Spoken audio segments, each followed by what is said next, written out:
Long ago, in the land of Israel, the people were under the harsh rule of the Philistines, a powerful nation who oppressed them.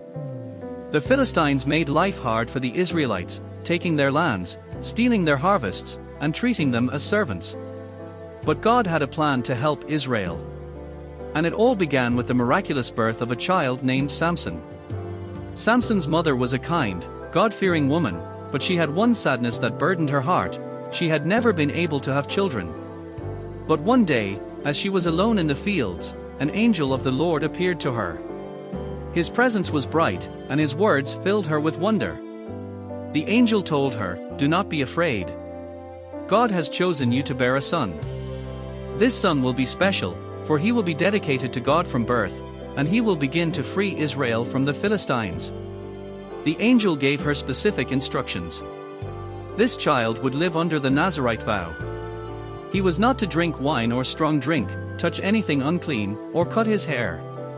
These rules were a symbol of his dedication to God. And so, Samson was born, a child of promise, chosen to deliver Israel. As Samson grew, it was clear that he was no ordinary boy. God blessed him, and as his hair grew, so did his strength. Years passed, and Samson grew into a strong, confident man. One day, as he was walking through a vineyard, a young lion suddenly leaped out from the bushes, roaring and ready to attack. But God's Spirit filled Samson, giving him strength beyond any human. With his bare hands, Samson tore the lion apart as if it were nothing.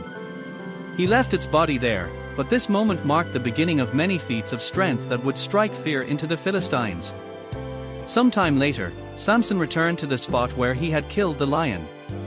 To his surprise, a swarm of bees had made honey in the carcass. He reached in and took some of the honey to eat. This strange moment would later serve as a riddle in his life, as well as a sign of his unique relationship with God.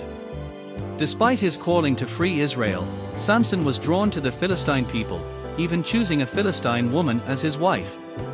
At his wedding feast, surrounded by 30 Philistine men, Samson gave them a riddle based on his encounter with the lion and the honey. He said, "Out of the eater came something to eat, and out of the strong came something sweet. If you can solve my riddle in 7 days, I'll give you 30 garments. If you fail, you must give me 30 garments." Intrigued and confident, the Philistine men agreed to the wager. But after days of trying to solve it, they were still stumped. Desperate, they threatened Samson's new bride, pressuring her to find out the answer. His wife pleaded with Samson, and eventually, he told her the answer. She then passed it on to the Philistine men, who approached Samson with a smug smile. One of them said, "What is sweeter than honey, and what is stronger than a lion?" Realizing he had been betrayed, Samson was furious. In his anger, he went to a nearby Philistine town, struck down 30 men, and took their garments to pay his debt. This incident marked the beginning of Samson's conflict with the Philistines.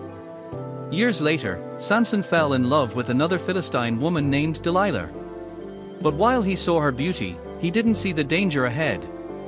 Delilah was soon approached by the Philistine rulers, who saw her as the key to bringing Samson down. They promised her a fortune in silver if she could discover the secret of Samson's strength. Delilah tried to coax the truth from Samson, asking him what made him so strong. 3 times, Samson gave her false answers, telling her that ropes, new bowstrings, or braiding his hair would weaken him. But each time, Samson broke free, and his strength remained a mystery. Finally, Delilah wore him down.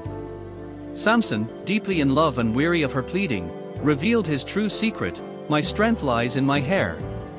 If it is cut, I will become as weak as any other man." That night, as Samson slept, Delilah cut his hair. His strength left him, and when the Philistines came, Samson could not fight them off. They captured him, blinded him, and dragged him away in chains. Samson, once Israel's mighty hero, was now a prisoner, forced to grind grain like an animal.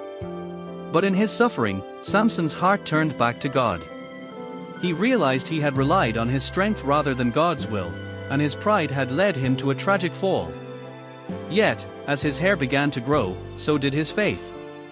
One day, the Philistines held a great festival to celebrate their victory over Samson. They brought him out to mock him.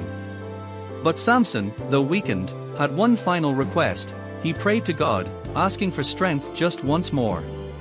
Samson prayed, "Lord God, remember me.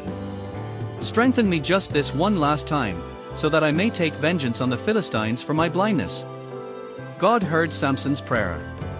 In a final surge of strength, Samson pushed against the pillars with all his might. The temple collapsed, crushing the Philistines and Samson himself.